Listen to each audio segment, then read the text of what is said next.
Hello, good morning, good evening, good day, good afternoon, and aloha. Welcome back to another live stream edition of the Unidentified Celebrity Review, your home for credible news, reviews, and commentary on everything UFOs. My name's Luis Jimenez. I'm very excited about today's show. We have a really fun guest, but before we get started, before we get into Chrissy Newton, before I tell you a bit about Chrissy Newton, I wanted to remind you, please like the channel, subscribe, ring that bell, so that way anytime we have any wonderful interviews with cool people like this, you are aware about it. It gives you a cool little reminder. Also, I want to say thank you to everyone who's joining us right now. Ex-UAP, happy Friday. Let's get weird. Indeed, let's do it. Okay, so on today's live stream, and by the way, we're going to have some mystery guests joining us later, so stick around till the end. We're going to have some folks dropping in and talking shop. So on today's show, we have founder of VOCAB Communications, host and producer at ALT.Pop.Repeat, and the tech host and producer and director of media at the debrief.org, Miss Chrissy Newton. Hello, my lady. How are you? Hi, I'm good. How are you? Welcome to the show. I'm so happy that you are finally here. Me too. I've been watching your work for a while, and I've seen other people I know on the show, so it's good to be here.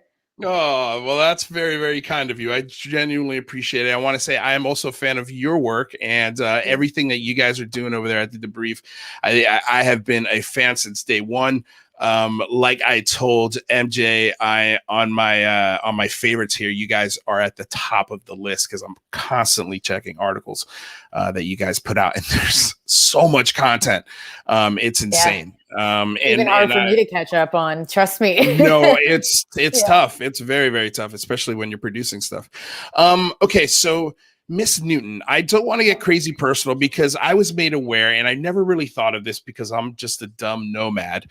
But you know, I love always asking really personal questions about people, like where they live, what do they do for a living, and things like that. So if I ask something too personal, let me know, because I know a lot of ladies in this field have issues with stalkers and weird people. So I don't want to put any information out there where you're just like, no. So don't be uncomfortable if something like that does happen. And I appreciate you being here. And I want to say hi to Rusty, Joe, Explorer, Dickinson, Whitesides. You guys are all awesome for being here. So with that said, can you tell me a little bit about yourself, where you were born? And you give me, the origin story, I guess. Well, my address is, no, I'm just joking. Can you imagine? Our social security number. Yeah, exactly. This is my credit card number. I live in Toronto. So yes. I grew up, I'm Canadian. I grew up just outside of Toronto, outside of a city called Kitchener-Waterloo. I actually grew up in the country. I grew up on like a dirt road, no joke, really small, lived on a concession. My parents still live there now. And then when I was 19, I moved to Toronto and started my career in marketing first, but I always knew I wanted to do public relations. So I moved to Toronto, I was 19, went to university, and then later did my postgrad and started my company when I was 25. So now I'm 37. Yeah. And okay, telling my age, but now I'm here awesome. now. Yeah, now I'm here now. Working with like brands, entertainment, lifestyle, and then I've always had a fascination since I was like a little kid about UFOs. So I met the guys at the Debrief, and kind of here. That's not where it started in PR. Actually, started creating content, but now we're here, and now I'm really happy to work with them. They're like a fabulous team. Yeah, no, you guys are kicking some major ass over there.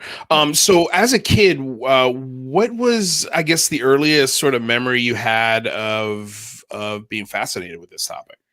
Wow. So I think I was like 6 or 7. My dad saw a UAP. Well, I can say the word UAP because everyone knows it here. My dad saw a UAP, and he had a picture of it, and it was one of those like it was developed, I don't know how, from like the 70s, but it was a color photo, and there was a telephone pole, and they were driving up north to go, I think I think they were going to a cottage from what I remember. And they pulled over on the side, and there was a whole bunch of people that saw it. It was a mass sighting. Everybody pulled over on the highway on the side and were taking pictures of this thing. And it was above a telephone pole. There was this massive light that was like shooting out. It looked like a sun in the photo. And my dad showed me it, told me the story. What happened was they had rifles. Some of the guys were hunting, and they put the gun up, and there was a scope on the gun to get a better look at it. And once they pointed a gun at the UFO, it ended up just shooting across the sky, and everybody saw it, and the news reported it. And wow. Yeah. So that my dad was like hooked at that point. So when I was a kid, he showed me that photo, and it just like, it lit up everything inside of me. And it's been something that him and I talk about to this day. Now things are reversing. I'm telling him about new info on UFOs. And when he used to teach me stuff when I was a kid. So it's something we talk about still. And it's part of my life. So I've always thought UFOs are real because they were always real to me as a kid. It's because of my dad. Okay, so before I ask this question, I have to say, I got to say hi to Michael Mataluni. He's in the chat. Also, the Undead Gaucho and Brandy Phillips. So, hey guys, welcome. Hey guys. I have to ask, does your dad still have this photo? And have you ever shown it to anyone? He does. He has the photo. My friends have seen it. Yeah, my friends have seen it. My dad has it in a safe in his house, wow. in my parents' house, where they still are. And yeah, he has a photo. My dad has other documents. I'm dying to see it. I know. Now everyone's gonna call him now and be like, Dad. I'm like, we have to show everybody now. Oh my gosh. Because it's, because this is your dad. Yeah, it's my dad. It's your old man. And so, so then let me ask you this. What can I ask you some questions about your dad? Oh, yeah, totally. So what was your dad like? What did he do to secure the family? What was his living? Was he a level-headed guy? Was he a farmer?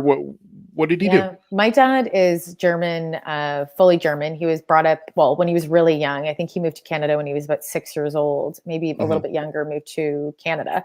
Our family, from his family that moved over. So obviously, during World War II, you have a lot of history behind as a German family. So my dad moved here, very poor, no money. His father passed away when he was 12. So my Oma was taking care of like 6 or 7 kids, in a rural community in Hanover, Ontario, on a farm, and just trying to support. So my dad is a very, very smart man. He should have been an engineer. He's a MacGyver. The man can build anything, and he can fix anything. And he calls me and he's like, I have a patent for something, and I built something in the garage, Chrissy. I love him. And I'm like, really, Dad? And he's like, yeah, I built this and that. And so he's like, I'm going to try and patent it. Like, he's a brilliant man that unfortunately didn't get to go to school to be an engineer, because we grew up differently. So my dad then, decided when he was younger, he learned how to be an arborist. So my dad started a tree company, and he's done very well. He's got great clientele. He built himself out of being really poor into something that was successful, achievable. He still loves it. He built a team and he provided, and same with my mother. My mother did something similar. They both came from poor households that then gave the opportunity for my sister and I to be able to go to university and be able to do what we love. So, you should encourage your pops to go back to school. Well, he can still be an engineer. He's 63 now, so he can still be an engineer. He can still go back to school, if he's got nothing to do, that is, but it sounds like he's got his hands full with this arbor company. Yeah. And and he's retiring soon. So, but for him, like my dad, he just reads all the time. Like, he doesn't really watch. My dad's not a sports guy. He tried to watch hockey once.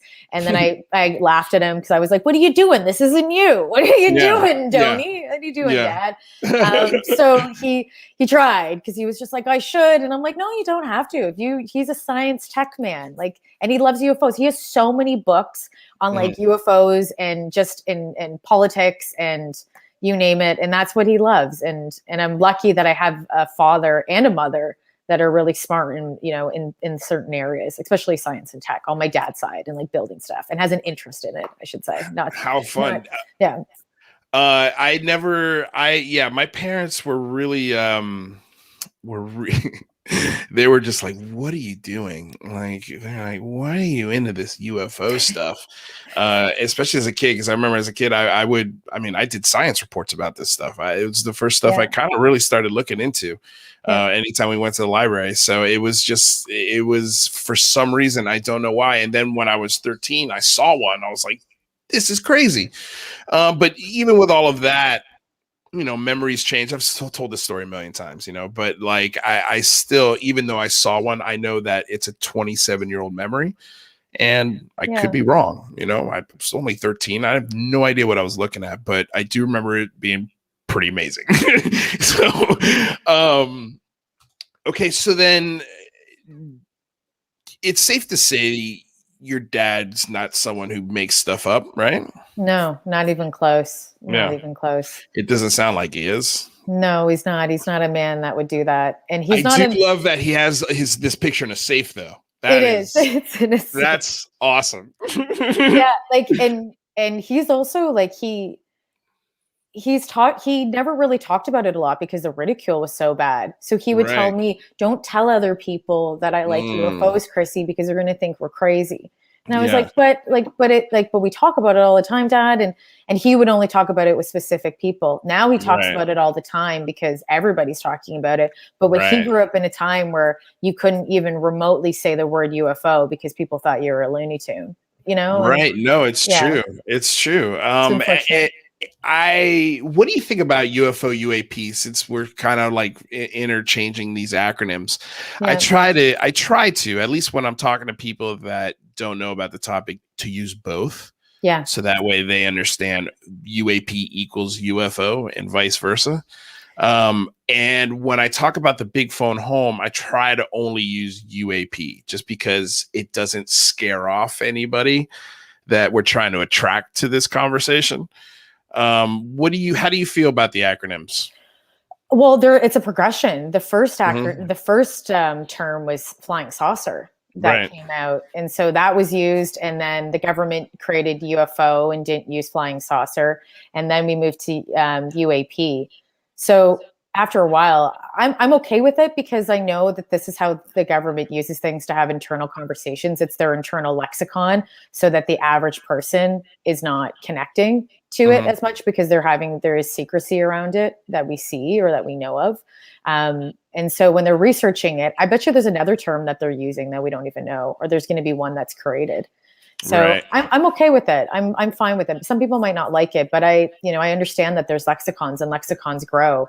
So it might be frustrating for people too, because they're like, what's a UAP? And you have to feel like you're an insider intel to understand, or, it's our lexicon too, that we're also helping to push with them in our own community. So what do you think about it?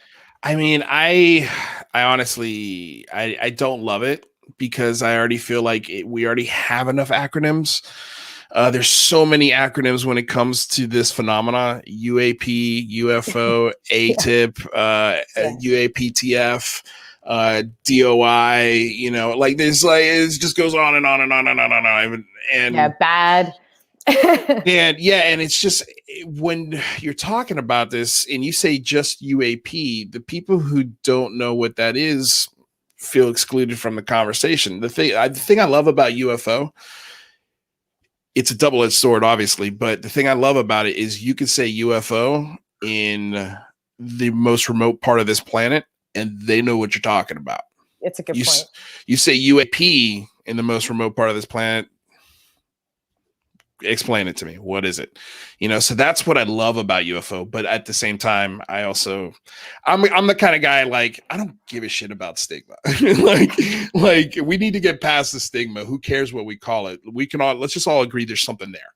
Yeah, I agree. And I think, like lexicons are so tricky.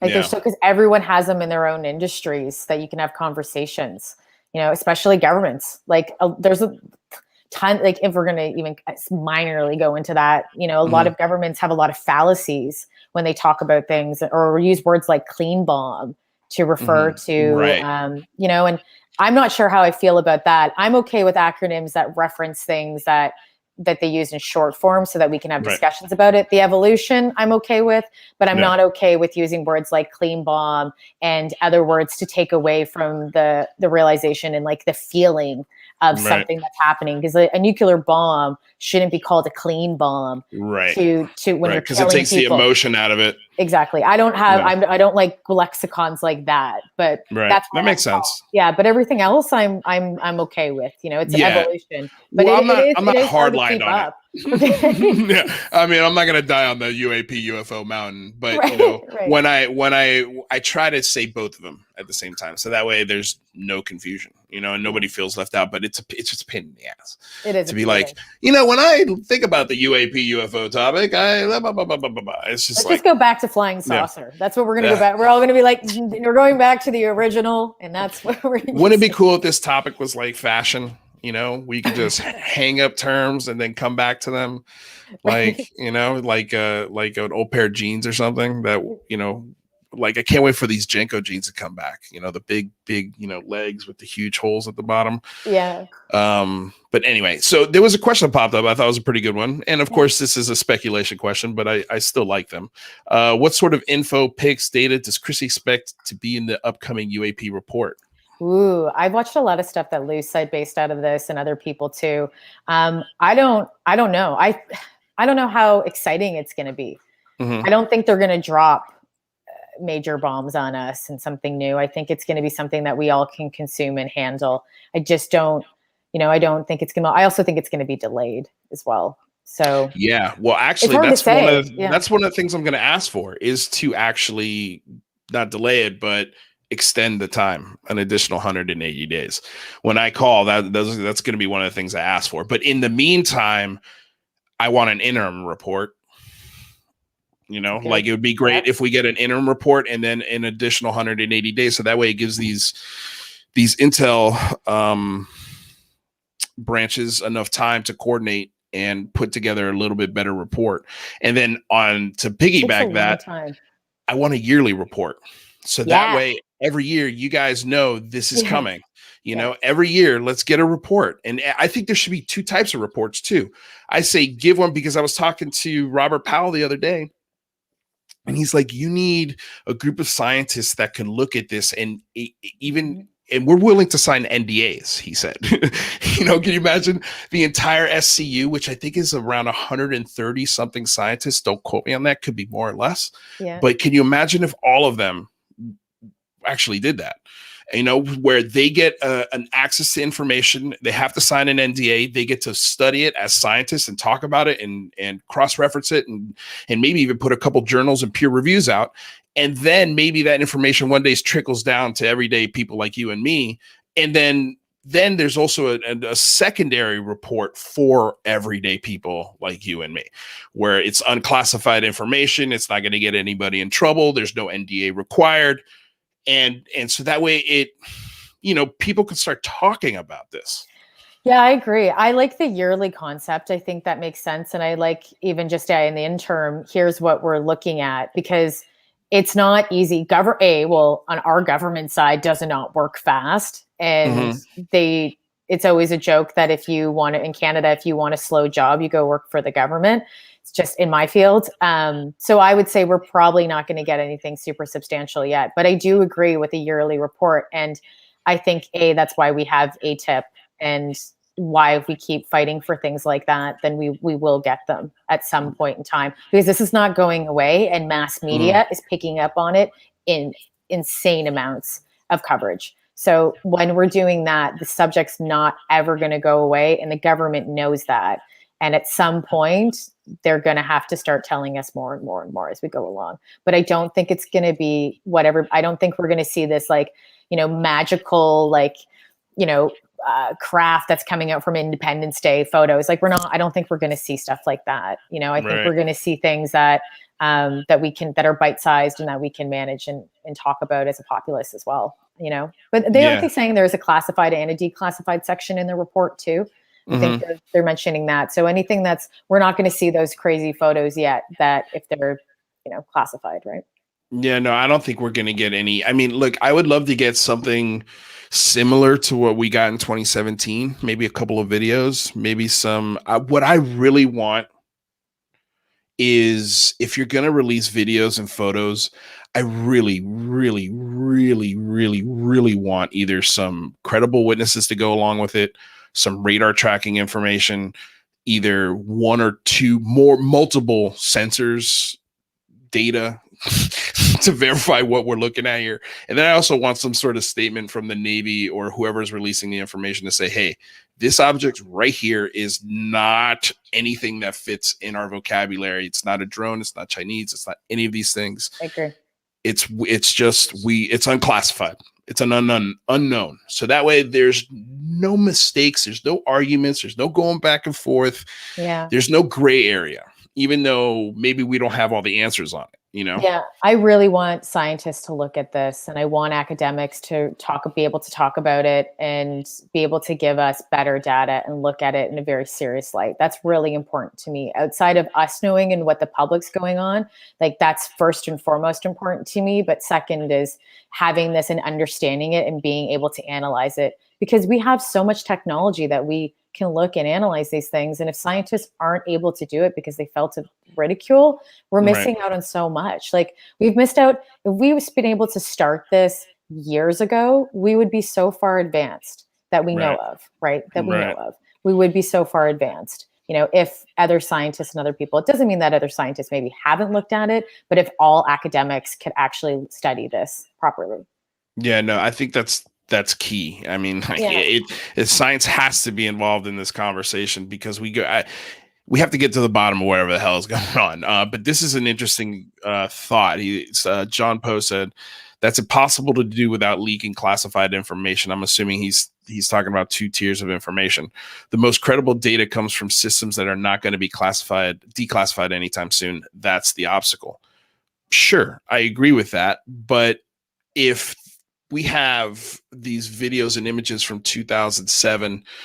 I believe the Nimitz was in 2003. Am I mistaken on that date? Do you know if I'm right on that? So somewhere around there, 15, 20 years ago, basically.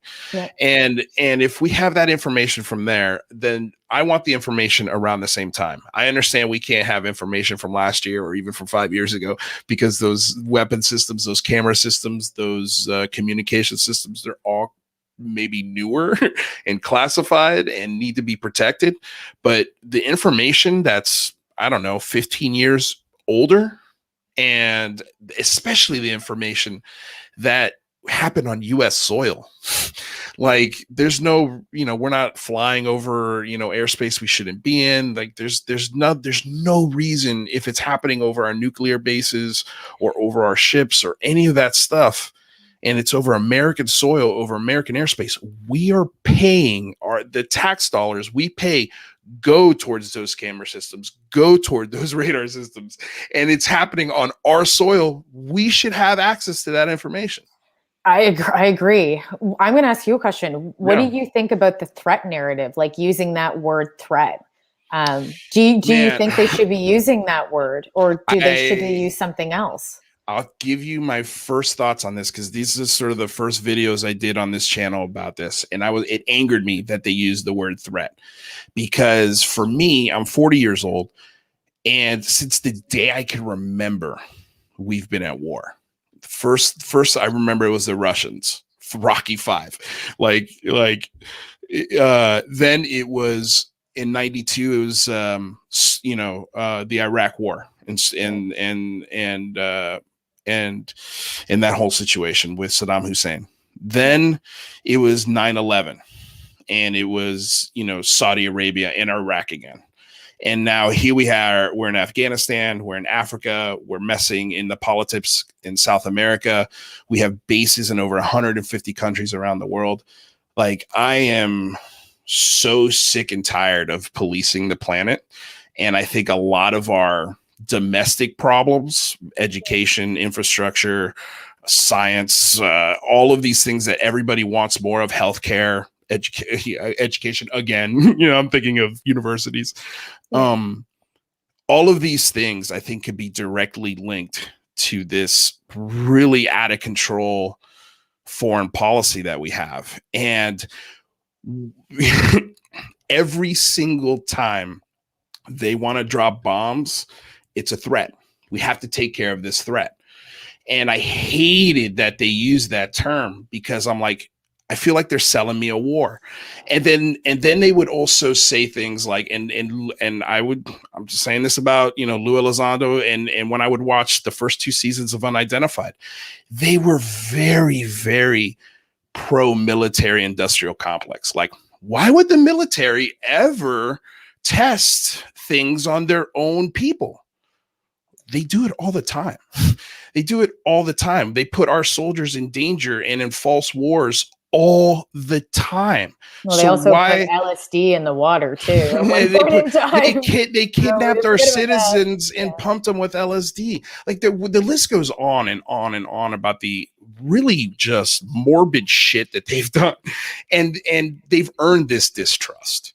So when they call this thing a threat, I was very wary of it, because it sounded to me like they were trying to, and then Trump's releasing this space force, and it sounds like they're trying to approve another budget. And then I start reading articles on the debrief, and I just look at the budget for the newer B-2 bomber that has a drone and a manned version, and each bomber costs, I believe, $50 billion. So for 2 bombers, that's $100 billion. So, and they had 100 of them on order. There's your bailout money. There's your money for healthcare. Like that's just one plane. The the military industrial complex is so complicated, and yes. I don't always agree with how it's run and with the choices that they've made in the past and what they might make in the future. I agree. It's a really hard subject to talk about. Mm-hmm. And I agree there's distrust. We look at, especially with the UAP conversation, more I'm an elder millennial because I'm 37, but mm-hmm. they say that people that are older, like boomers, have a massive distrust within the government, and we see it. Like my father does too. My father doesn't. He's very much a positive anarchist, because some people take it negatively, but he doesn't agree. He doesn't agree with, for sure, like the military complex and stuff like that, mm-hmm. And just in general, in certain what government stances. But then we see, as we get younger, there have more trust within the government. And does that mm-hmm. mean that the government is changing and becoming more transparent? Or is it still the same? Or is it because that they're young enough that they don't know the history? And I don't know. That's why I'm watching things that are going on with both governments, Canadian and American, to see where they guide us as people, especially on the north and on the western side of the world, and what conversations they're having with us. And are they going to start being transparent? And if they are, then that's something that we have to look at and watch. But I agree, we don't run at it right now and give full trust. I think that we still have to go step by step, day by day, to see how we feel, especially with this topic. I don't think you give all your trust all the time, because you can't. You can't. We can't blindly trust anybody that gives us any information on this topic, and that's anyone included. And that's not a knock on Lou Elizondo. He was on the show. Oh, lovely. And after talking to him and the sacrifices that he went through, like he was living in a trailer. I think there was a different plan when TTSA came out, and because of the political situation that was going on, a lot of stuff got just way overlooked, and the proper attention that story should have gotten, it didn't get. And I think it left a lot of people just hanging in the winds. And now now it's like plan B or C that they're trying to do.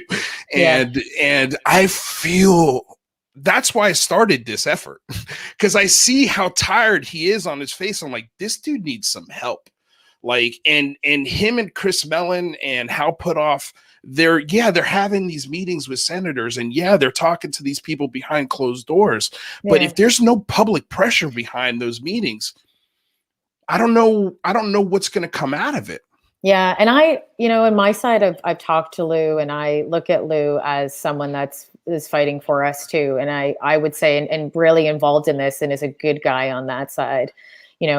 I would say on that end, because people say to me on Clubhouse or different groups, they're like, don't you think he's just a spy and all of this? And I go, as much as I've, talked to him and have known him, I'm not 100% right, but from what I see and what I hear from him, there's consistency there, and there's somebody that actually cares and is trying to get this figured out with all of us, and believes that people should know and that there should be proper disclosure. So I agree. It's not easy going to the White House or going to like even Capitol, and having those conversations. And it's not. No. Especially when people might push you off. Like some people will be like, we're too busy with this. We're too busy with that. We don't want to even talk about UFOs. Like I can imagine when he first started that, how many people would probably not give him full attention or time because they weren't even concerned about it. Yeah, well, I mean, unless Christopher Mellon's walking in the room with him and Harry Reid, if the three of them are walking in the room and they're saying, hey, you need to listen to this guy, I think he gets the attention. And I'm sure that's exactly what happened. Man, I just, I think with Lou, and when he was on my show, what's funny about us is we're both Cuban. We were both born in Miami, and we both have the exact same name, except for last names. And that's sort of how we kicked off our relationship. And, he talked about on this show, like he did not have a normal childhood. He was raised to invade Cuba. Like as a child, he was raised as like a militia that was going to go back with the CIA and reclaim Cuba for the Cuban, all the Cubans that were exiled under the Castro regime. And that's a heavy burden to be, when he told me that, I'm like, what are you talking about? That's insane. So, he didn't have the typical high school life where, he played football and he was, the cool guy or a bully or a nerd, or that wasn't his life. Like, he immediately gravitated toward the ROTC, and you could see why. So, his blind spot and love for the military, I think it's a blind spot. Like, I think it's because he's been in it since the day he was born. So it's very hard for him to step back, I think, sometimes and critique it, maybe as harshly as I can, or anybody outside of that system, but I do know this. He had a pension, he had great health care. He had a very secure job. There's no reason for him to do this. There's none, zero motivation whatsoever. Yeah. So that's why I tend to listen to him. Well, the funny thing is that I see within this community is this like we started as a conspiracy, like UFOs are a conspiracy, this and that. And then, now it's become more mainstream. The government's talking about it. It's less conspiratorial. It's more real. This is happening.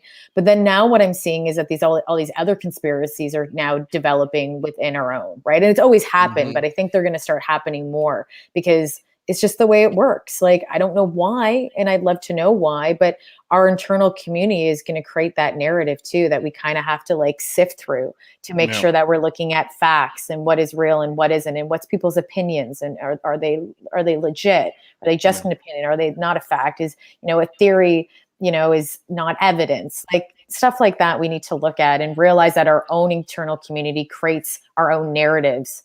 And we need to be able to kind of stop that too, because I think it's something that we don't talk about as a UFO community, maybe not as much, but we should, because the disinformation that comes from ourselves is not good compared to what we think the government might be telling us to, right? No, I agree. And I think something that might help that a little bit is being more clear with your words, and making sure that the things that you're saying, can't be manipulated, or the information that you're coming out with, like, the thing in actions, particularly your actions. There are no actions that Lou Elizondo has shown me to tell me that he's trying to lie to me. I agree. Or deceive me. He's not making money off of this. He's in fact lost money doing this when I asked him, and he's put, I asked him, have you put your own personal money? Are your financial problems due because you are dumping money into this topic? yes. like those, like this guy is, I feel like he's screaming at the top of his lungs, and everyone in the room is ignoring him. And I'm just like, it's not right. It's just not right. So that's why I'm trying to put this public pressure on, because if he's going into those rooms and he's got, 2,000-3,000 people behind him going, listen to him, and whatever he says, that's what we want. Because he knows. That's why I asked them to draft up an email for me, because I want them to write the verbiage, because they know what they're asking for. But after listening to hours and hours and hours and hours of this man speak, I could just literally copy what he says and put it into writing form, and it's exactly what I'm going to ask for. All of those things that I mentioned at the top of the show, those are all things he said. All things that Lou Elizondo said, so, just listen to them, listen to what they're saying, and look at their actions. And that will tell you, or at least give you a good idea as to what their motivations are. I agree too. I agree. And not every politician is somebody that's bad. There are people that are fighting. A politician is supposed to be a civil servant. They're supposed to work for us. They're supposed to take care of us and our needs as a society. That's what politicians are for. For sure, that doesn't work that way. Unfortunately, in the early 50s, that changed that, because capitalism and corporate companies really ended up coming into one, along with government into one. We can say thanks to Edward Bernays for that one. But that a lot of that distrust started from that. And so we have to go back to I think even politically, both countries go back to something that is the understanding of proper government, and that there is a transparency and there is a conversation that you have with your people that is trust, because that's what democracy started as. It started that. It transformed into something else, unfortunately, over time. But we need to go back to that. And if we have people like Lou and other people that are trying to speak truth and push that forward, then we're going down the right path. And I agree, the more that we champion those people, and the more that we feel that the people that are telling the truth and doing those things, and we get behind them, then we're going to make change. Because every individual can make, like, it's so cliche and corny, but every individual can make a difference. Like when I saw what you were doing, I was like, yes, that's what we need. And we need people to do that more in all different sections of not just UFOs and everything. So, yeah. Well, this event is not only to show you how to get active when it comes to the UAP conversation, but also any conversation you want to have with your local government. This is how you do it. So, it's a walkthrough on how to interact with your government. But there was a thought I had. Give me a second. I'll think about it. It was in regards to what you were saying. Oh my gosh. It's okay. But well, back to government used to be something, and people don't trust it anymore because a lot of other historical That's it things. Right there. Government trust. I'm sorry to cut you off. That's exactly what I thought. This is, if there's a politician worth his salt, he would look at this topic and he would say, this is an amazing opportunity to regain trust in the political system. Because if you can shed the truth on this, if you could either prove it's something worthy to look at and something incredibly perplexing and phenomenal, or B, it's something misidentified and is highly advanced tech, we can't tell you, but that's what it is. So don't worry about it. We're not being visited by aliens.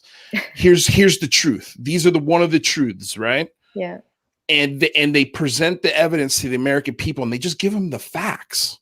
I think it's going to gain a lot of credibility either way, because if you can give them, the facts that, hey, we have materials that are not made of this earth, and those materials are technologies, and those technologies are made by something, and we don't know what those somethings are. Like, it's like an onion that you just keep peeling. And we can openly have that discussion on a political forum without the snickers and the music and the bullshit.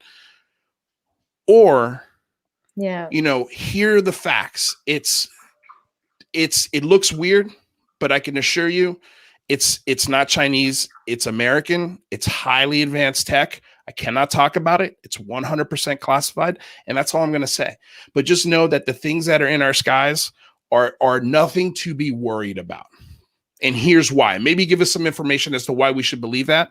And I think you earn a lot of trust. Yeah, I agree. Having better communication, better transparency. I do agree sometimes that some things we can't always tell people because we have to temper the public, because people, hysteria is a real thing. So I think that there are ways that you have to be mindful of that, because you don't want to change everyone. Some people are like, yeah, you tell them the sky is blue and they're like, okay, sky's blue, sky's purple, sky's red. Like they'll go with it, maybe not ask questions around it.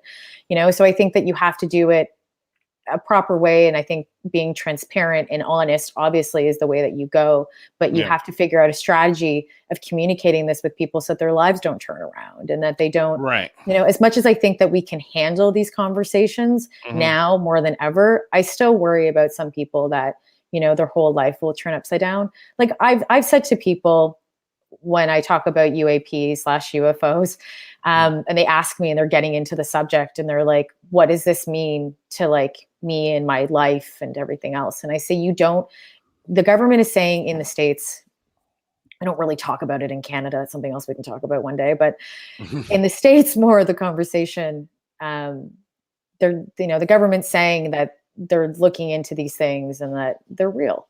So we have to be mindful of that. Sorry, I was just reading someone's comment. Thank you, by the way. And have conversation. Where was I going with my thought now? I just lost it. Oh, sorry. They say to me, I started reading the comments and I lost my thought. I was like, but yeah, saying to me. So I say to them, you don't have to stop believing in your religion. You don't have to give up everything. You don't have to worship them. You can still do what you do every single day. And it doesn't change just because UFOs are saying, the government saying they're real, it doesn't change your life in everything, in every moment of your life. It doesn't mean that it's aliens. It doesn't mean these things. We're trying to figure it out as what we know of now. So you can do your thing. Just because UFOs are there doesn't mean you can't have to stop believing in God. You have to stop believing in your religion. You're allowed to do them still. It's something that you need to bring into your life now and start to understand, as we all are trying to understand this together. And that's how I see it. And that's why I try and explain to people that to make it approachable for them so that they feel like, oh, okay, like, so I don't have to give up my life for all of this. And it's like, or everything I believe. And it's like, no one said you ever had to. You can still believe in whatever you want, because we don't really know what's going on. And we're just trying to figure it out. So welcome to the group. Welcome to the committee. Jump on the bandwagon and learn a little bit more with us as we go along. And you can start by doing that by, I'm going to plug the debrief, but reading the debrief and like reading other material that's coming out, and then go backwards, go all the way back to history, or start at the where we first found out. If you want to do ancient astronaut theories, or go that way, but find your area of where you want to research and then go outwards. But it doesn't mean that your life has to change. It doesn't. None of our lives have to change because of it. I think we just have to acknowledge it. Yeah, no, I think that's wise words. I mean, it makes sense. And I don't understand why people get so hung up on their beliefs. Let's just, it drives me wild. Like it goes both ways. The folks who don't believe when a scientist tells you, okay, look, it's safer if you do A, B, C, and D.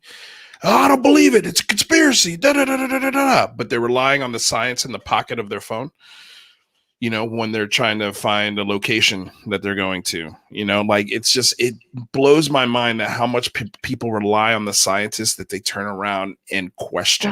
I don't get it either. Like, why can't academia and science work together and not be hiding things, or like not, I just don't know why we're not at the point, and well, maybe we're going towards that point now. And I would like where we can have them together and we can actually have good conversations and productive conversations to get to the point, rather than everyone just having their opinion on either side and not being able to really come to a central conclusion. Like, I don't understand it. And I know that there's different groups of academia, but we need to stop that and start doing more together.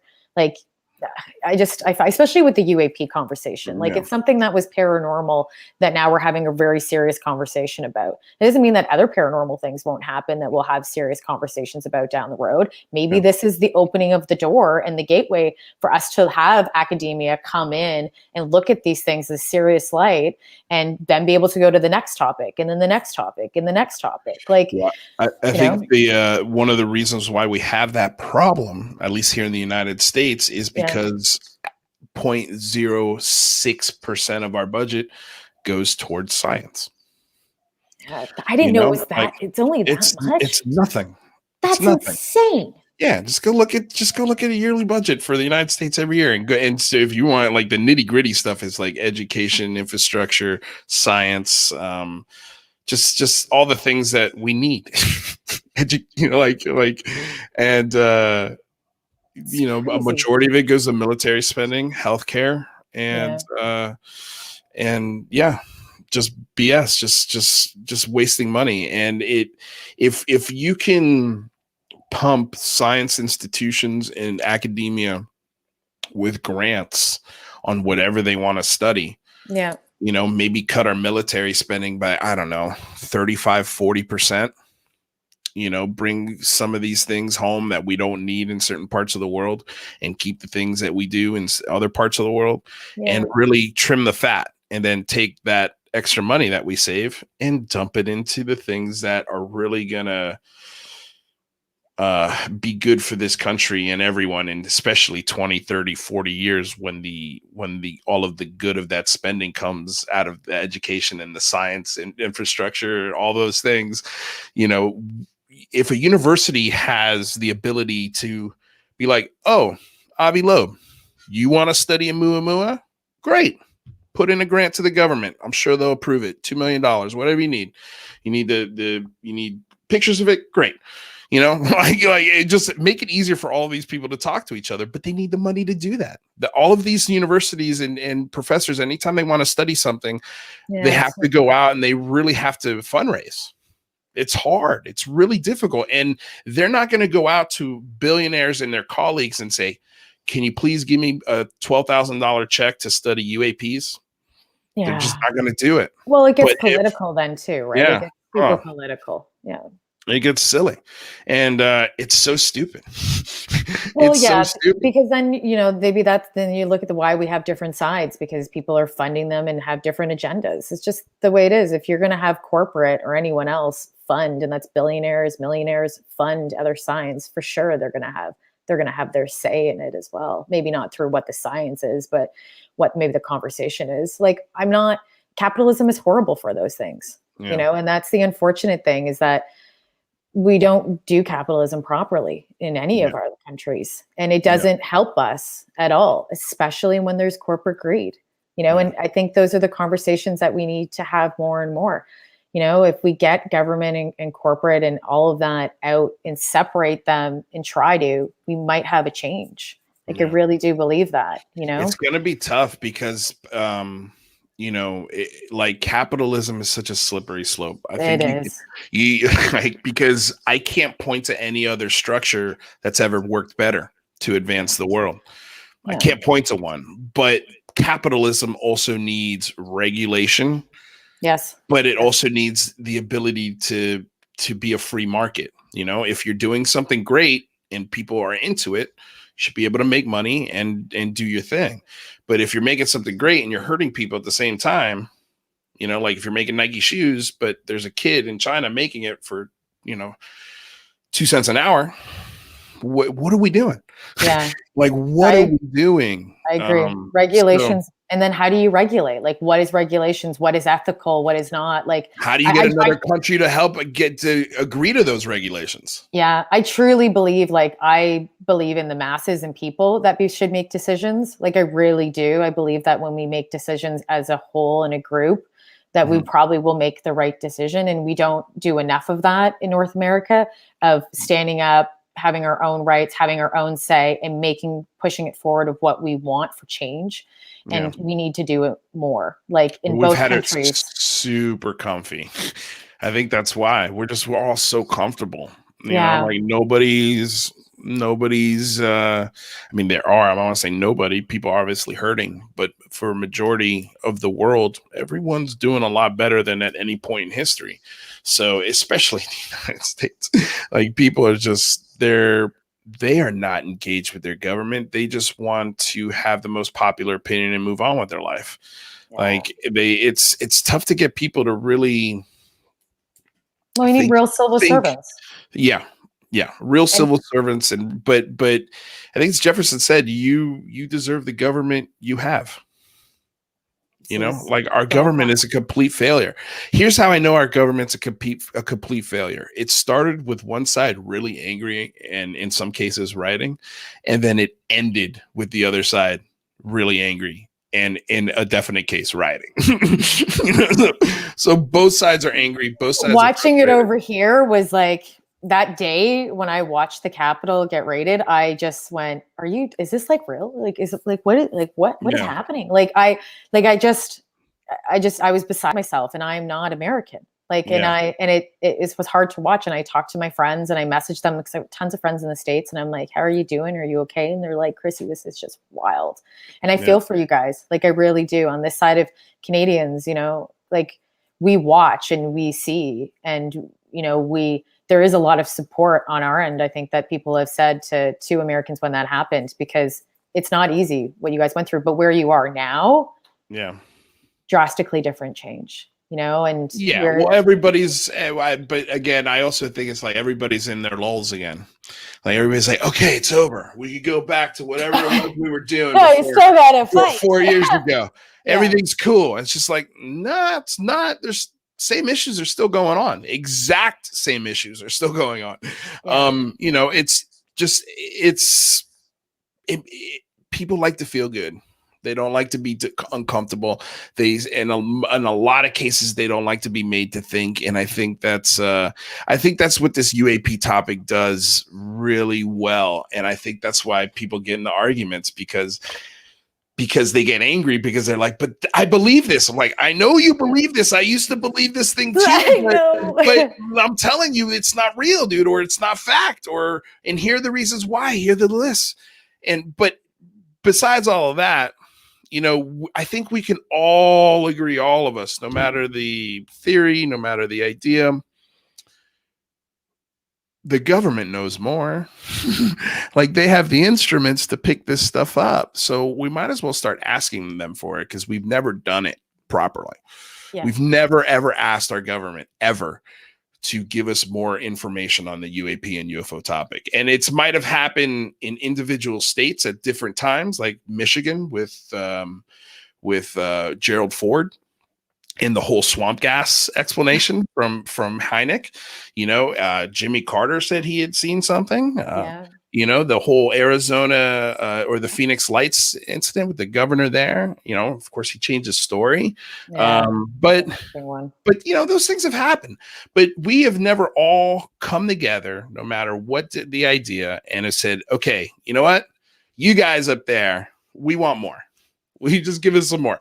You know, whatever it is. Well, we've had, I think the masses haven't, right? And individual people have, you know, like Victor Viggiani and other friends and other people that I know. Stephen Bassett, you know, he did a Twitter storm. There have been individuals that have hit it super hard. Right. And thankfully to them, like they're the ones that, you know, started it. It also is because mass media is picking it up. Like, thank you to CNN. Thank you, New York Times. You know, thank you, Leslie Klein. Thank you, Ralph Blumenthal. Thank you, all of them. You know, CNN. Thank you all for picking it up and finally making the conversation a real conversation that people can have. And they might not be fully asking the right questions, because let's be honest, if half of those journalists do not know, and it's a lot of literature to catch up on UFOs.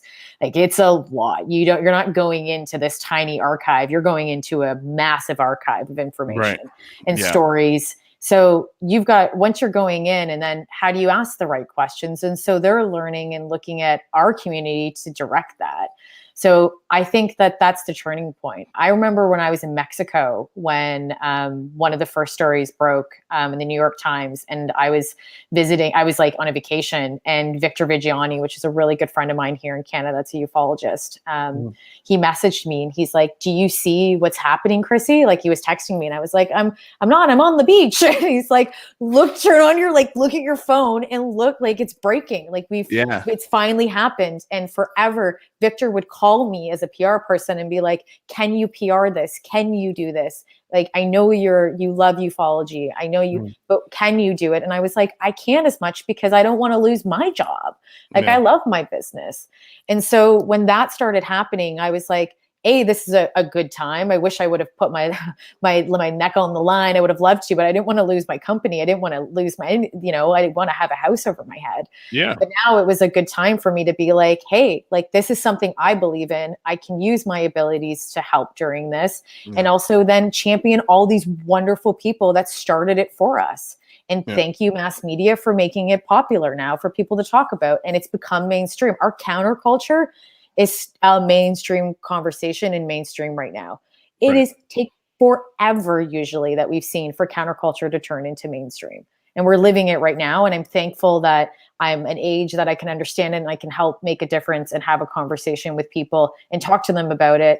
And I'm happy that all of us can too. Like, we're in a really cool time right now. Yeah. That's the thing. And also, like, think about it. Like, people are going to be watching your podcast from like years down the road too. And being like, seriously, like, people will, like, it is everyone who is involved in this and people that are trying to make a difference. The individual person saying something will have that part of history while things start to change. Like, we should have another conversation 20 years from now and do a recap and be look where we are now. Like, it's crazy. I remember this so clearly.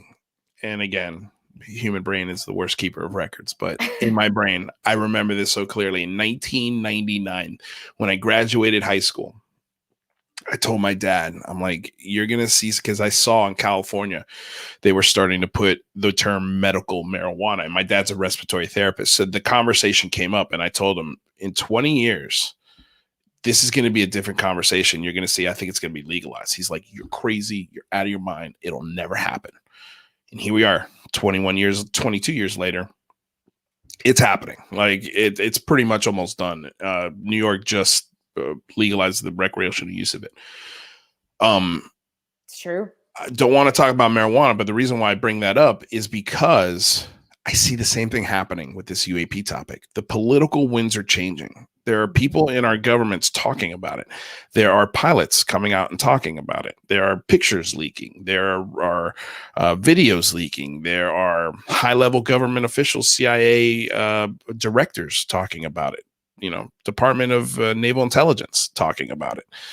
Former secretaries of state and John Podesta and all these people. Like, you could see it especially with Marco Rubio. I love the way that dude has laid out for every politician in the world. This is how you talk about it. This is how you do it without looking like a crazy person, no matter what the question. And I feel bad for people like Mick West, because he's painting himself into this corner that eventually he's not going to be able to work his way out of. I know. I mean, it may not be this year. It may not be in 5 years, but in 20 years, he's going to be solidly into a corner that he's just going to look really silly, I think. I don't know what Mick West's goal really is. Like, I wondered, I don't know. And I question that a lot too with him. I just highly doubt that the government is like giving us some red herring or something and pulling, the sheet over our eyes, and then like it's gonna be like, aha, we're lying. Like, why are they gonna come forward and then be like, oh, sorry, we lied to you? Right. They're not gonna do that. Like, I'm sorry. Like, and if they did, no one would ever trust the government ever again. Like, you have the UFO community to be like, bye. Like, why do you think we trust you even more now? Like, it just. But then again, I mean, the only argument I would give for that, and then we're going to bring in Jeremy because he had a good question into and I think we're going to have some mystery. Our mystery guests are coming. So if you want to stick around, please do, and we're going to plug all your stuff if you have to leave. But what I was gonna say. Wait, what was I gonna say? I started talking about some other shit. Golly, happens to me all the time. Damn it. Doesn't matter. Whatever. Okay, so Chrissy, I'm sorry, I lost my thought because you were making a good point, and I said, and if you think the government is lying to us, and that if they're, oh, and then they're going to be like, okay. right, and they're going to be like, oh, say thank you so much for paying attention to this as I'm producing this show. Yeah, I seriously need a producer for the show, but the holy shit, dude. This, oh God, forget about it. We'll go to the next segment. Just forget about it. I'm so sorry. These have a total brain fart because I'm thinking of Jeremy coming in. So, okay. So can you stick around for a little bit, or do you have to jet? Yeah, I'll stick around for a little bit. Okay, great. All right. So Jeremy, please save this show for God's sakes. I don't know what the hell I'm doing here. Nootropics. Yeah. Okay. Chrissy, how you doing? Good. How are you? So good. Have you guys ever talked to each other before? No, we have not. This is awesome. Jeremy McGowan, so Chrissy great Newton, to meet you. Jeremy McGowan. Good to look at, oh my God. All right. I'm so happy this guy just popped in. Man, we got another awesome little fun guest here. So I'm going to bring him in, Mr. Jazz Shaw. How are you, sir? Look at this. What's up, Jazz? He's my spirit animal, this guy. I wish to be you in tomorrow. Like I don't want to wait 10 years to be you. I hope to be half the man you are. Wait, can we hear you? Say something. Jazz, we can't hear you. Oh, there we go. Uh-huh. What do you got to say, sir? Like I don't want to wait 10 years to be you. I think he's catching up. No, I'm not up. I'm not up on the tech, but I've been listening to Chrissy the whole time. And we both write for the same outlet right now. Yeah, we both work with the debrief. Yeah, good to see you, Jazz. Yeah, I was like sitting there waiting to just like jump in. And it's like, oh my God, Chrissy. Oh my God. It's family. Family. I'm glad all you guys were here to join us. Okay, so we got one more. This is gonna be a huge room. I love it. I love that we got Calamity Mike. There you go. What's up, guys? This live stream. Oh my God. We're in a riot now. Yeah. I don't think my smile's been this big. Lewis, take a screenshot and send that to me. I want. I'm taking a screenshot. I'll do that. All right. So Jeremy, you had said something in the chat that was in response to Chrissy. I missed it because I'm a new producer, but I'm taking a picture right now. So as I do that, please, what was your rebuttal to what Chrissy was saying while I'm doing this? Oh, it was just talking about the sensationalism of what's happening, because as soon as this is something that becomes mainstream, people will be able to see that they can capitalize on this, and they're going to either try to capitalize on this with their personal branding, or they're going to be selling advertising on their personal webpage, or they're just going to try to make a buck off of it by selling a story. So I think that there is a caveat that we have to take into consideration when things become mainstream, that we're going to get a lot of noise. I've recently taken to saying the idea that not everything is a UAP, but not everything isn't a UAP either. But as this becomes more mainstream, we're going to see a lot of noise. And right now we're entering the era of deep fakes, and we're waiting to see a deep fake of a president that comes, 5 feet away from causing a war. And with that technology that we have today, right now, we're going to see things that never happened. It's a really solid point. I agree that people will be opportunistic when it comes to this topic, and we're seeing it now, I think, in smaller places. So I think we need to have those conversations too and be mindful of it. But that's what a community is about, right? That's what a community helps to govern each other, to say, what's going on. And, and one thing I do love about the UFO community, and I will say, working with like another podcast that I'm attached to as well, like the New Frontier Network. I sent out a tweet when we interviewed Lou. I sent out some tweets, and like I followed people I know, obviously, in the UFO community that I look at.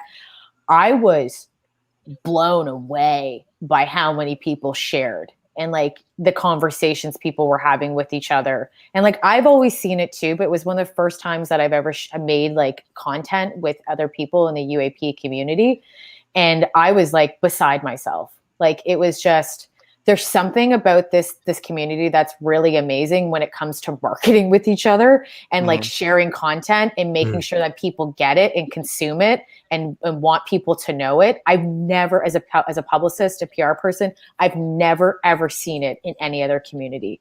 So we're good on that side, but I agree that other people will take it and run with it and start to really capitalize it on places that they shouldn't. It doesn't mean that people can't make money off the topic when they're doing good work, but I agree that they shouldn't be, there is a negative space to it too when it comes to putting, when it's disingenuous and it's not truthful. Yes. That's a great point, Chrissy. I just want to add to that because, you know, if you want great research, if you want amazing journalism, you have to be willing to pay people and let them earn a living doing these things, because otherwise they're just simply not going to have the time to do it. But Jeremy brings up an extraordinary point, and that is, as this topic continues to grow and continues to become more mainstream, we're going to see this more and more. And deep fakes. I mean, this is going to be really interesting. I saw a tweet today and somebody was talking about, you know, if it's a grainy photo, it's too grainy. If it's too good, it's CGI, you know. So we're living, we talked about this last night with MJ. We're living in this post-truth era. So you can have all the convincing evidence in the world and it can still be talked away. And that's what you guys were talking about Mick West earlier. Like, his job is so easy. Yeah. Well, that's a decent segue to what I wanted to talk to you guys about. Just because it was breaking news, I was like, hey, you know what? Let me see if I can get some people together and let's see if we can just roundtable this and see what everybody thinks. So the new photos. I'm going to be the terrible person here. Go for it. And just say I really wanted to be part of this conversation, but I'm just hearing like echoes over echoes over echoes. Oh no! Oh no! You know, Do you have the YouTube channel? No. Do you have the YouTube video up in your background? Maybe. No, I don't. I just brought up the actual. I've never used this format before. Yeah. Well, I'll tell you what, Jazz. Why don't you pop out? I gotta bow out. Okay, all right. I have to bow out. Yeah, do it. Okay. No worries. No, Good to see you, Jazz. I do not have the YouTube up in my background. Oh, poor guy. All right. And it's like a 5-fold thing. Yeah, I can hear it. All right, bud. We'll see you. Thank you very much. Thank you for inviting me, but the technology has defeated me. But it's okay. We'll do a deep fake and we'll keep you in for the remainder of the show. Exactly. All right, Jazz. Bye, Jazz. That sucks. Oh, well, that sucks because I really wanted him to. Oh man, that's the first time. Okay, we got to make sure when he does the big phone home, we got to make sure he's got a good connection. Chrissy, you get a microphone. We've got Michael there and Lewis. I have. Well, she's setting up. She just moved into her new place. I got you, Chrissy. Thank you. I'm building my new studio right now, and the mics and everything is just. It was just much easier for me to pop this on. Jeremy, you're killing me, man. You're killing me over here. Why are you calling her out? Why are you exactly? Why aren't you on point? Why are you using your? I'm giving people something to look forward to. I will next time if I'm on. I will promise. Where I'm from, we call that putting people's business in the streets, Jeremy. Yeah, you catch some heat for that. Do appreciate it though. Yeah, there's going to be a bad article about the Osiris on the debrief next, isn't there? Oh boy, I hope not. Okay, so that what Michael was saying was because I know you guys are tired. Everybody's on the East Coast, so I want to get you guys out of here hopefully in the next 20 minutes. So I just wanted to roundtable this real quick. What do we so it's now been at least 48 hours since the new photos have dropped and the new video have dropped. I've been very weary to share them because I just wanted to get everybody's perspective out there before I got too excited on what I was looking at. I thought, Jeremy, you had some really wonderful tweets in regards to it, Michael as well, and Chrissy, I know you have some thoughts on it as well. So I guess let's start. I'll say this. Let me start this off because I'm hosting this damn thing. Okay. When I first saw it, my very first thoughts, I swear to God, was Mick West is going to have a field day with this. That's I swear to God, it was my first thought. That was my first. I did not want to think that, but that was like, I was like, oh man, this isn't. And I know there's the argument. Well, if it's too blurry, it's too blurry. If it's too clear, it's CGI. It's like, I understand that argument. I totally get it. But that was my first gut reaction. Chrissy, what was yours? I looked at it. I listened to it. Like the conversation about pyramids, I found interesting because I was like, I don't know how. I'm still mulling over it personally. I think I want to see next steps that come out from George and from Jeremy. I know that it's declassified information. I would love to know the source, but obviously we can't. But I would like to, and I'm very interested to see why, again, back to mainstream media, that's my job, hasn't picked it up yet. Right. So that's where I look and I go, okay, they're not really authenticating it yet. So I want to see that. I want to see them pick it up. So I'm still mulling and I'm watching right now to see what they do. But I think the conversation about the pyramid, those words were really interesting to me because that just popped out eventually to me. Jeremy, what do you think? Can you elaborate on that? Or Jeremy? Oh yeah. Go for it. Elaborate on what? I'm sorry. On the pyramid comments? Well, that was Chrissy's opinion on how she Isn't felt. that what they said? Didn't they? No, that's they what, called it a pyramid. Jeremy Corbell called it a pyramid. Well, to be clear, Jeremy Corbell didn't call it a pyramid. The person who gave this data dump, as he calls it, to Jeremy said it was a pyramid. Fair. Okay. So my initial reaction, let me prefix this by saying I work for a defense contractor. We handle a lot of drones. And by drones, I mean, Predators, Reapers, Global Hawks, things that I can't talk about. I am a technical writer for a defense contractor. So I write and explain to the government what we can do with these drones. So I understand what drones can and cannot do. Not patting myself on the back, but quite a bit. Yeah. When I first saw the video, my very first gut reaction was, oh, well, somebody's going to get reprimanded for showing that. Because I went straight to, well, that's probably the X-45B was exactly where my brain went. I am going to reiterate what I said at the beginning here is that not everything is a UAP, but not everything isn't a UAP.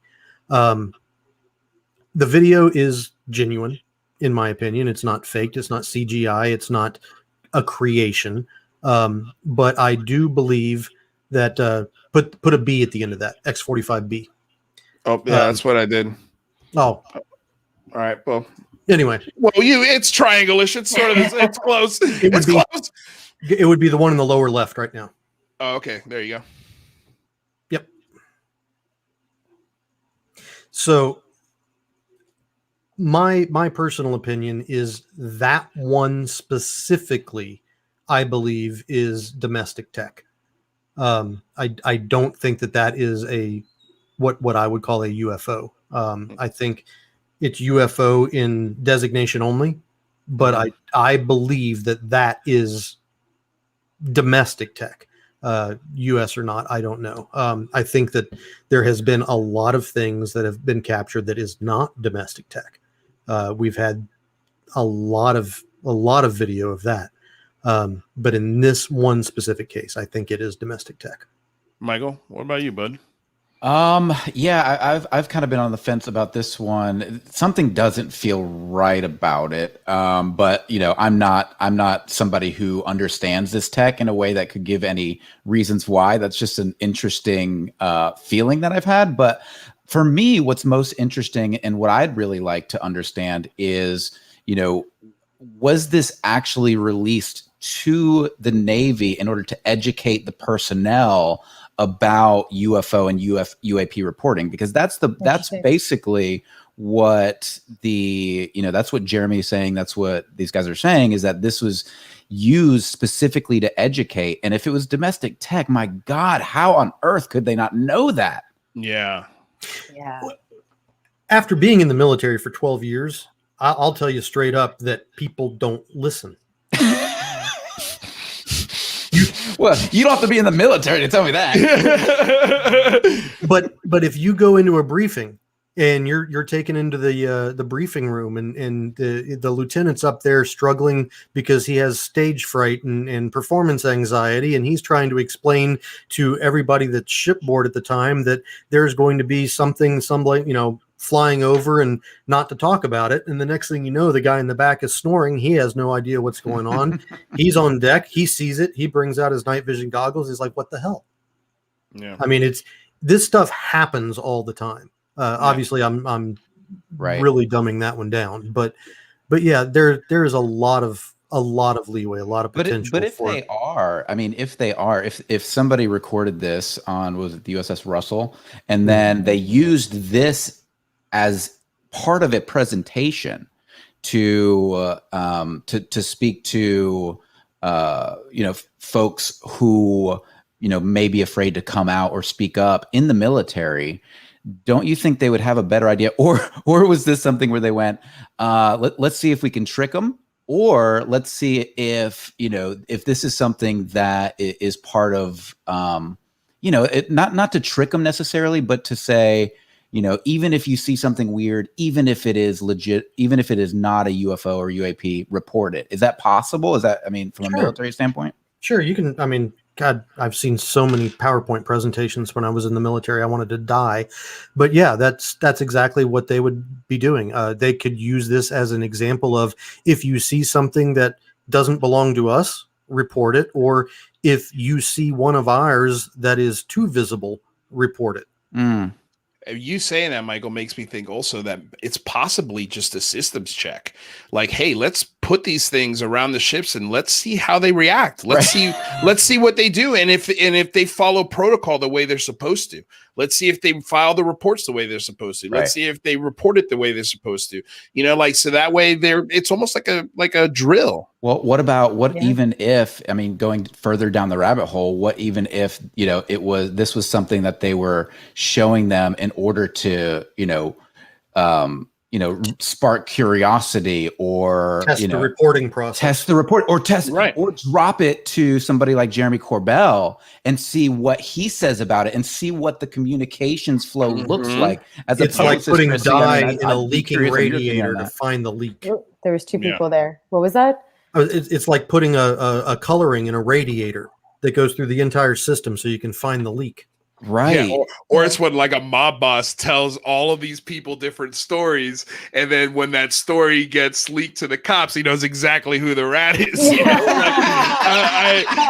That's who knows? Like, maybe they're trying to find leaks, this could be an exercise in that.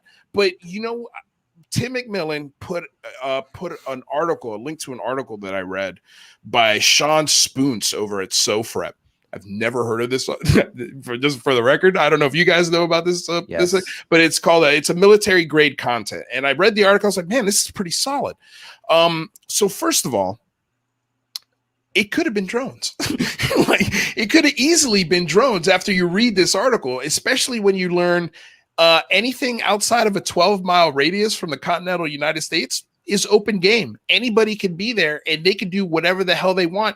And it happens all the time where we go into Russian waters and we literally hover over their ships and take pictures, and then they take pictures of us.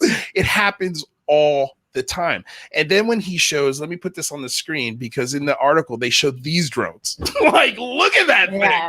Okay, that thing could go 12 miles, no problem. But then I started asking, as I was reading this, I'm like, but then where are they launching these things from? That would be pretty ballsy to park any kind of military ship 12 miles off the shore of the United States and launch these things around an entire fleet. Yeah. But then you start reading a little more, and then they start talking about Chinese fishing ships and cargo ships.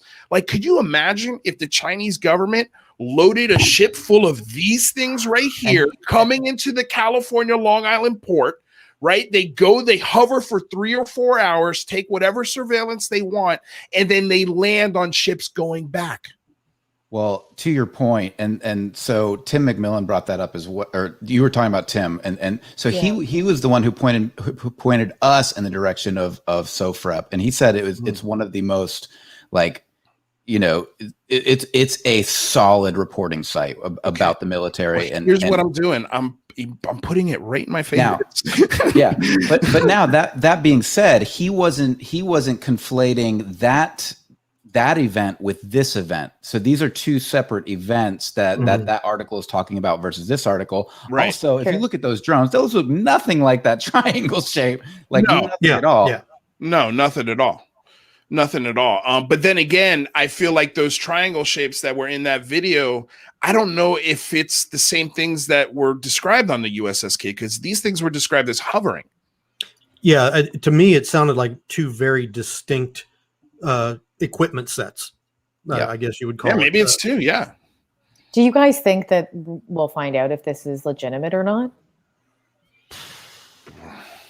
Can I ask a very inflammatory question? Because if it's not, you have you have two people's careers on the line. You have many people's careers on the line in this. So, you know, we are speculating, but what does that mean if we find out they're legitimate or not? What happens then to even us? And then what happens to those other people that have attached themselves to it? What does it take to prove that it's legitimate, though?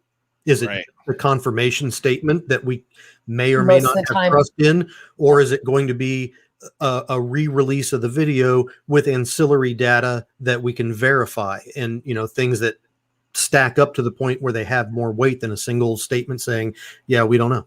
I think it's both or either or. Yeah, I mean, Danny Silva made a great point that it would be great if this had, we talked about this. It'd be great if this video had witnesses and some sort of other equipment data point, whatever that be, radar, whatever. Yeah. That would be, I think that would immediately legitimize what this video is showing us. Well, credentials, right? Credentials is a big one. Somebody with some sort of credentials that says, yep, that's a video that we had. This is where it came from, you know, just like they did with the Nimitz footage. Yeah. You know, it took them a year to do it. So maybe we got to wait a year. But in the meantime, what I would recommend for whoever released the story is that if you find it to be inaccurate, just say that and correct it. Yes. And just do it. Don't dig your heels in. Don't say, I know. If the information isn't going that way. That's all I ask. That's it.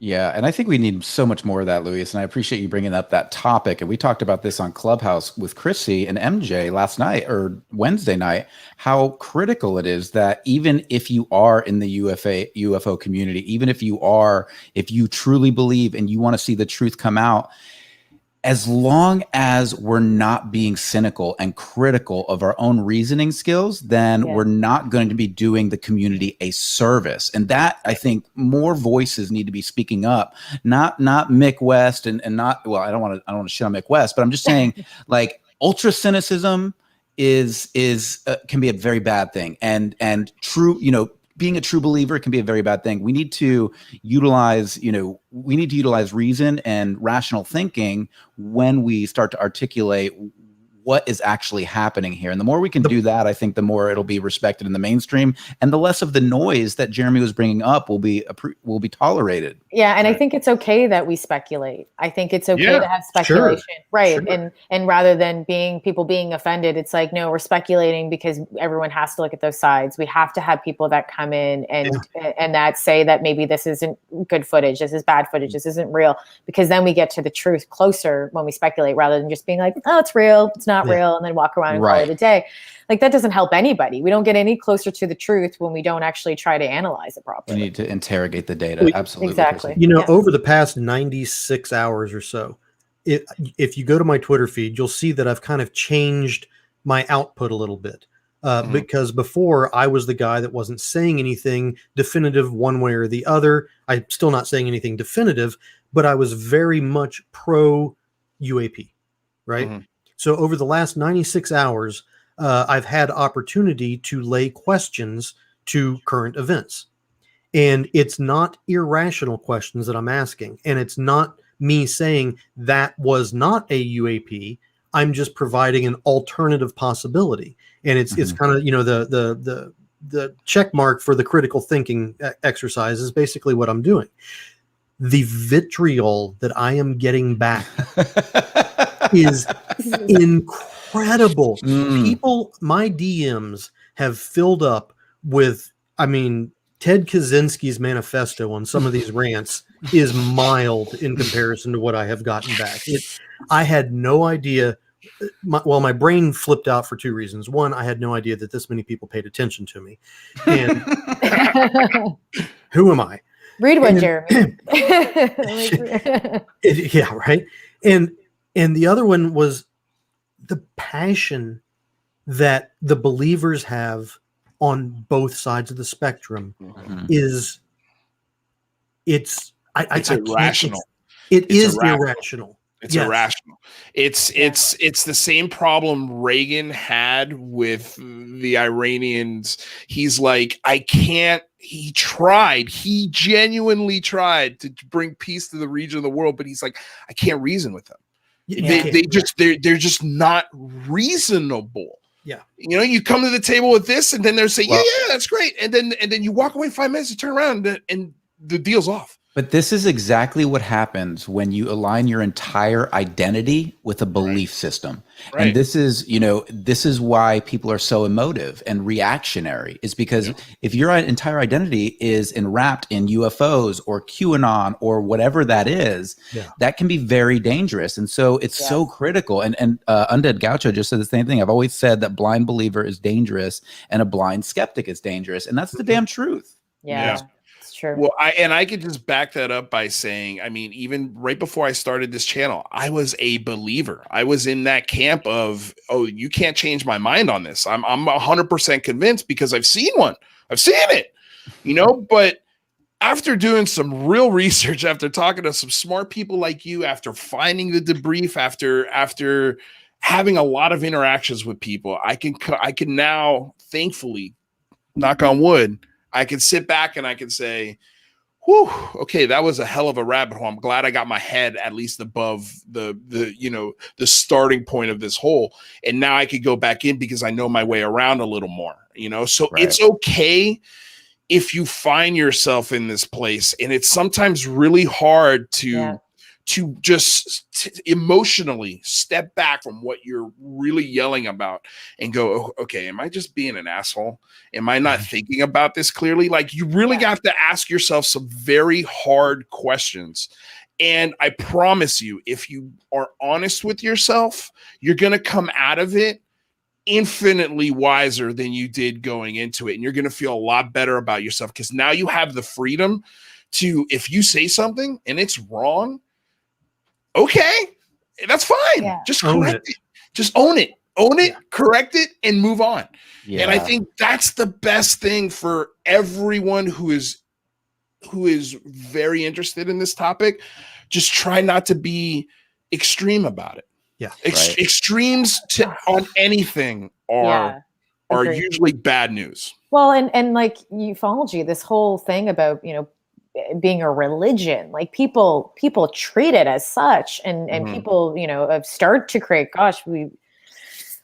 Heaven's Gates and other things were things that happened that were extreme extremism, but will happen. Like, I was in a Clubhouse group and someone called them, like, it was a word of, like, not oracle, I forget what it was, but they used like a religious word to refer to them, to refer to like UFOs. And I was like, hold on. I just sat back. I was like, we need to change the words that we use so that we're not using them as worship. And she was just like, oh my God, she didn't realize the word she used. And I was like, just to clarify, let's not like praise them. And she was just like, right. She's like, right. And I said, I was like, just to like, I'm not being rude, but I just want to be mindful of the words that we use, especially for people that are listening, because like, I don't, like, my personal opinion, and I'm sorry if anybody else does, but ufology is not a religion. Like, this is not a religion, and this is not where we should be worshiping these things and doing that. Like, but also use that. Like, that's also a good, like, pick a point. Like, if you look around and you find a preacher who knows what's going on, and then there's also a donation basket going around this congregation, get up and walk away. That's why this is so hard, though, you guys. It's because people do deserve to make a living. Investigators and reporters and people reporting this deserve to make a living, but it's so difficult because it's so easy to sensationalize, and you need the hits. We live in a world where you need the hits.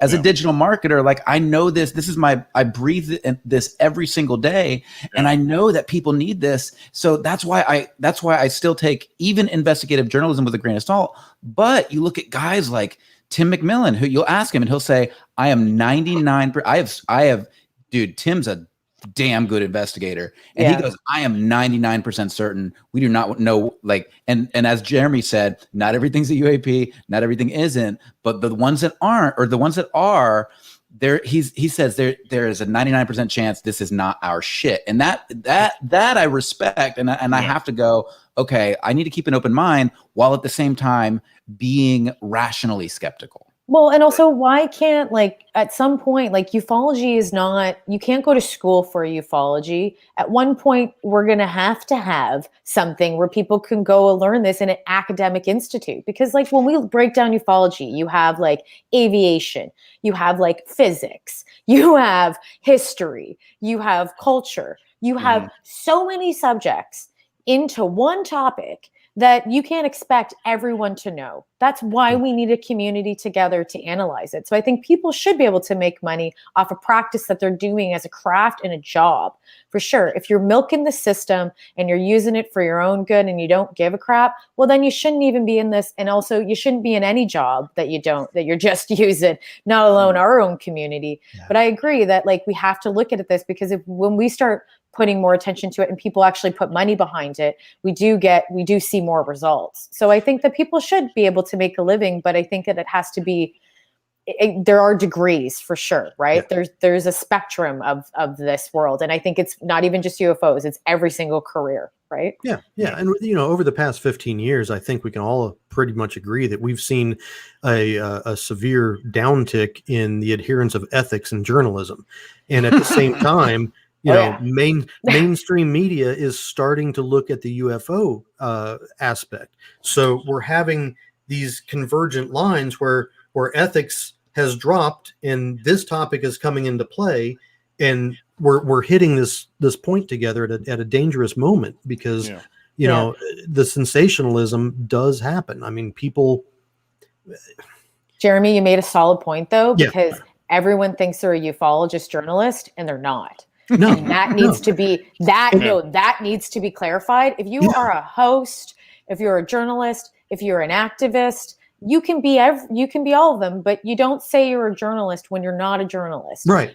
Because to me, that's not, like, I'm not a journalist. I'm a content creator and I'm a publicist, and that's what I do, and that's my job, and that's what I've known for longest. I'm never running around calling myself a publicist, even though I work alongside Mike at the Debrief. That's not my academia there. I don't have that experience. But I think we have to be mindful, and we can't just point to people and be like, okay, well, just because you have a UFO channel, you're a journalist. It's like, no, you're a contributor, and you can be part of the community. Just be honest of your title when you do it. Right. Yeah. And you did say that you cannot go to school to become a ufologist, but you not that I know of. But you can go to school to be a journalist. And the educational aspect that is teaching journalism now needs to be rewired, so that as they're teaching the new generation of journalists, they need to teach the new generation of journalists how to accurately cover this topic. 100%. And every other topic moving forward, how do we put an understanding of journalism back to where it was as a respective craft of really finding the truth rather than putting your opinion in it? Because your opinion is not a fact. And every journalist now, and same with news anchor, the way they express themselves is all through, I know, and it drives me crazy. Bring back Cronkite.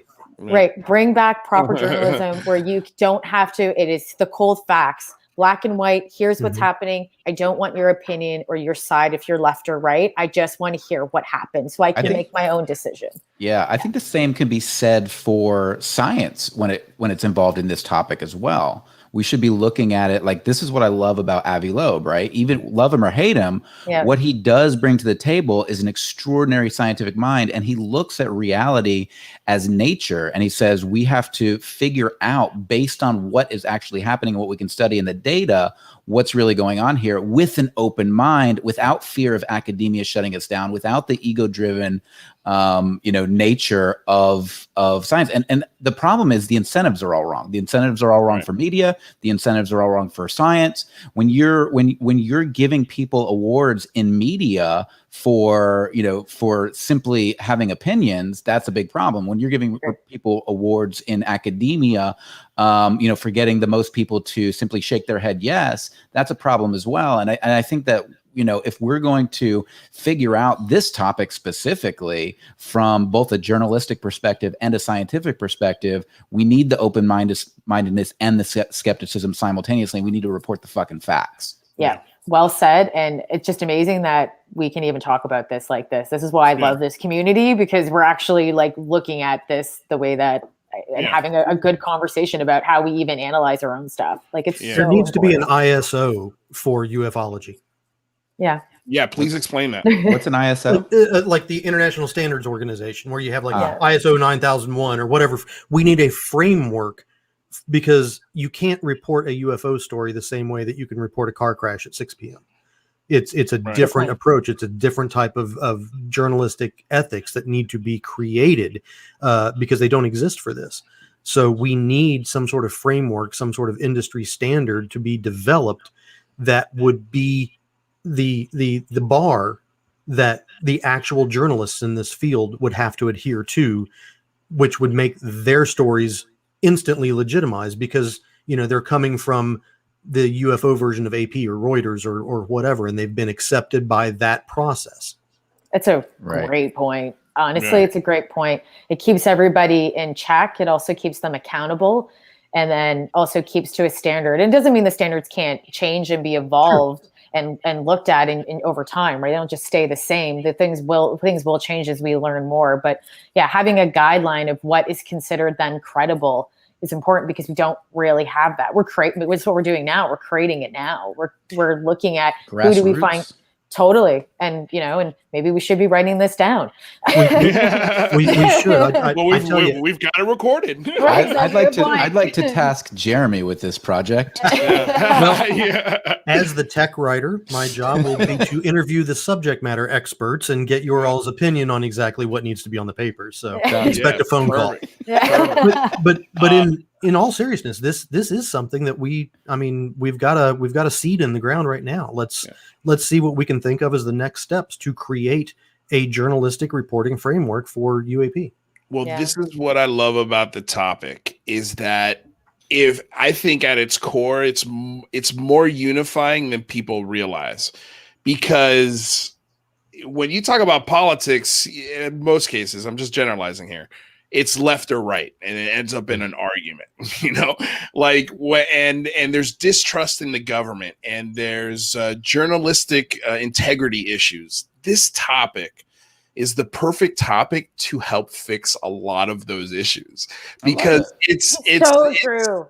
It's not, it's not a dividing issue. Like when I first started this channel, one of the ideas is like, I was thinking about doing a political commentary channel, but I'm like, but half the world's going to hate me. How can I still kind of be political, but without pissing people off? And this is the perfect topic to do that. I still sometimes piss people off, but hey man, it's noise. You're going to piss people off and everything, but at least it's not like a vitriol. Like you said, Ted Kaczynski, Jeremy, I'm not on your level. Yeah. I'm not getting Ted Kaczynski type hate, but even the most adamant, I can tell you, especially since I started the Big Phone Home, there have been a couple examples, I'm telling you, where the person who is writing me is like, who the hell do you think you are? You're saying this, blah, blah, blah, blah. I mean, just angry.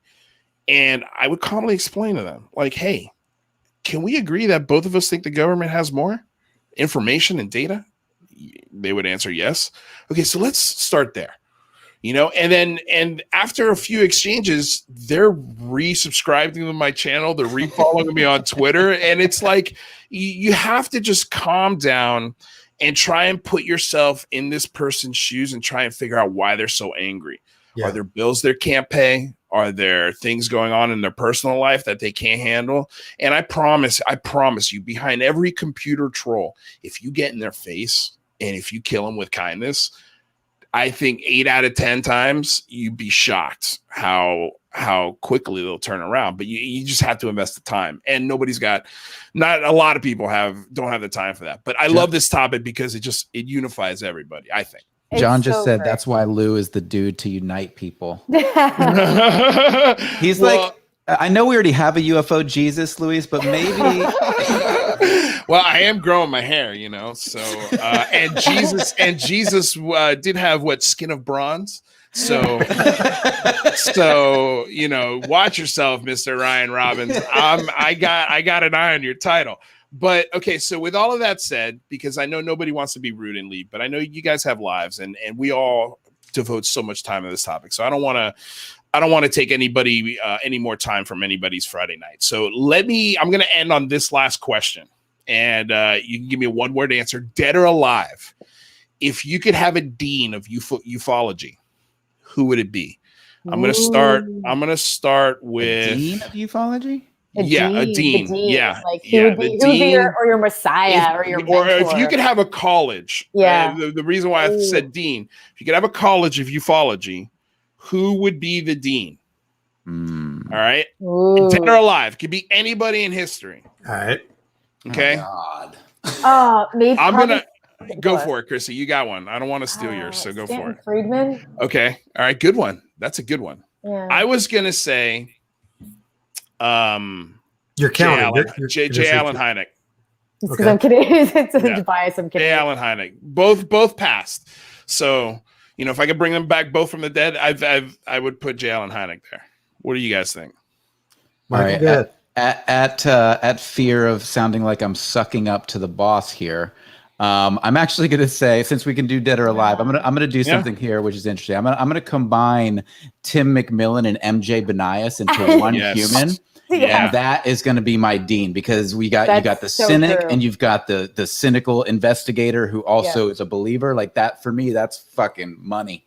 Yeah, that's actually it's true. It's a solid point. Sprague, next time you got to get in here. Please answer this question. Answer this question, Sprague. Who would be your dean of ufology? Put it in the comment section, or if you want, join us, because I know you got the link. It could be for the last 2 minutes of the show. If you want to pop in, just do it. Okay, so Mike. Oh, you didn't say one yet, Jeremy. Who's yours? No. I'm going to throw a wrench into this, and I'm going to go with Leonardo da Vinci. Ooh. You're such a Renaissance man. You're such a I'm gonna show people that Leonardo da Vinci. Who would be better at being able to create the framework, to be able to create the art, and to be able to express what has been seen? We should have a dean of each part of the faculty, though. Like they have to have a section. Like we'd have Einstein as one, Leonardo as another. They'd have to, and then they would all teach ufology. Yeah, that would be cool. Well, maybe one day that's what we'll do. That'd be a picture of that. that would just be a fun. I'm trying to think of when I go into universities or colleges, like you'll see like all of the trophies and stuff, and sometimes you'll see I'm thinking of frat houses. That's what I'm thinking of, where you got the like the past frat houses, and you see every year, every generation. Just like I would love to see pictures of Stan Freeman and J. Allen Hynek and a man bear pig version of MJ Banias and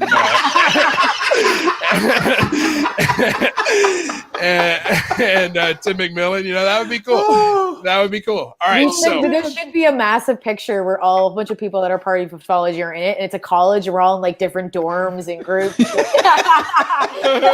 There is a picture very similar to that at the Little Alien. Who's the drunk party one, like hanging off? All right, listen. Wow, this is beautiful. Okay, ha ha ha. I'm taking a pee break while recording this week's Somewhere in the Skies. Prepare your butts. Dean of Ufology? Donald Kehoe. Good one. Very good one. I like Donald Kehoe. That's good. All right, Spring. All right. Yeah, I like it. Hopefully we'll get... you guys, I want to tell this to everybody in the chat here right now with us, to Jeremy and everybody here. If you guys ever want to do this for your channel, please, let's do it, because this conversation is so amazing. I just love talking to you guys. I knew this was going to be a good time. Okay, but again, I'm going too long. So Michael, tell everyone where they can find you, and tell them what we're doing April 24th. I will. So if you want to follow me on Twitter, I'm at Calamity Mike. Come check us out there. And if you want to check us out on The Debrief, make sure you do that. Go to the YouTube channel and follow The Debrief. Luis and I are going to be co-hosting the Big Phone Home, which is going to be an all-day event. And I believe we're starting at 10 a.m. Pacific time. And what, we got 7 hours straight? We're going for 7 hours? Yeah, 10 to, I believe we said 10 to 6, right? That's 8 hours. 6. Oh, 8 hours. Okay. All right. That's going to be super fun. We're going to talk about sort of the planning and the logistics of it tomorrow, and sort of how we can take breaks and make sure neither one of us get burnt out. So we'll talk about that tomorrow. But okay, so Mr. McGowan, can you please inform the people where they can find you and what you're doing? Yeah, easiest way is I put together a little Cobble Shop website, or actually I didn't. Andrew Hall from Dead Hand Radio did it, and he did a great job on it. But it's JeremyDMcGowan .com. JeremyDMcGowan.com. All my social media links are on there, so that's the easiest way to get a hold of me. By the way, the person who built the Big Phone Home website, Mr. Michael Mataluni, right there, he helped me build the website. So thank you, sir, for that. I finally get to publicly say that to your face instead of behind messages. You know, I can tell everybody this guy helped me make the website. And I've done that in website, videos. Don't call me. Don't call him. Yeah. Okay, so Chrissy, last but not least, the original guest of the show. Thank you, everyone, by the way, for being here. Thank you for taking the time out of your Friday nights. Miss Newton, where can everyone find your stuff? Everyone go to @MissVocab down in the right there. Or you can, I do some videos on The Debrief. Every Friday they drop. I talk about technology, fun tech and science info that comes out with Rebelliously Curious with Chrissy Newton. And you can also listen to my podcast on ALT.Pop.Repeat that's on Dash Radio. So check that out. Or you can just follow me on social. By the way. Also, I've got her. I want to call it a link tree, but it's a link bio in the description. So every link that Chrissy has, you can. And I went, aw. When I saw the Big Phone Home linked in here, I'm like, oh, thank you. That's so great. So, dude, there's some serious momentum behind the Big Phone Home. People are excited, bro. I'm getting stoked, dude. I you know what I'm afraid of? I'm afraid of I might have told too many people. Yeah, stop by. We're gonna be. Everybody can come, dude. No, dude. I promise you, 8 hours, bro. I know. But here's also the thing, right? There's going to be breaks where we have like a round table like this where people can fill in, and maybe you'll take a time out and make some phone calls, hopefully. And, and then when you come back, I can take a time out and I'll make some phone calls. And we're going to make this a fun day, an all-inclusive day. We're going to have conversations like this all day. So ring the bell, subscribe to the channel, like the channel. So you're not going to want to miss any of this. Cause I think, Michael, I think you're right. I think this is getting a little bit of momentum. I think we're getting a little traction, So I'm manage expectations, it'll be, if I think it's going to be a total disaster and it ends up being kind of good, it won't be. Awesome. I know it won't be. I'm just being humorous. I'm a self-deprecating humor. That's my thing. Anyway, thank you guys, all of you, seriously, for coming. I'm so bummed Jazz couldn't figure out his echo issue, but thank you everyone into the chat. Rodrigo, Poe, ex-UAP, Ryan Sprague dropping in. The Undead Gaucho was here. I mean, we had some really great people. Rodrigo, Matthew, Derek. Capozzoli. I always mess up this guy's last name. Derek Daughtry. I mean, just some amazing people. Thank you, everyone, so much who stopped by. Before we go, I want to say thank you to the sponsor, BlueMarlinChronicles.com. If you're into saltwater fishing, which I'm sure all of you are, check them out. That's such an interesting sponsor you have. Well, hey, you know what? It's my dad. Oh, it's my dad. It's my dad. So when I first pitched the channel, I was like, Pop, I need a couple microphones and a chair. If you want to get in on this, I could do a sponsorship for your show. He's like, yeah, what do you need? I'm like, Awesome. So that's our sponsorship, you know, that's it's my pops. So if you're into saltwater fishing, if you're on one of the coasts and you need some fishing tackle, give them a buzz. Of course, I want to say thank you to DOS Tapes. They provide all of the music that you hear on the show, the music in the outro, the music during all my other shows. So check out their stuff. Their SoundCloud link is in the description below. Other than that, again, thank you, the three of you, for stopping by, spending all of your precious time. Get back to your loved ones, have some movie time. I'm gonna go play a poker game. Until next time, you guys, thank you so much for coming aboard, getting weird with me here on another episode of the Unidentified Celebrity Review. I swear to God, this show's gonna end. Peace. Bye.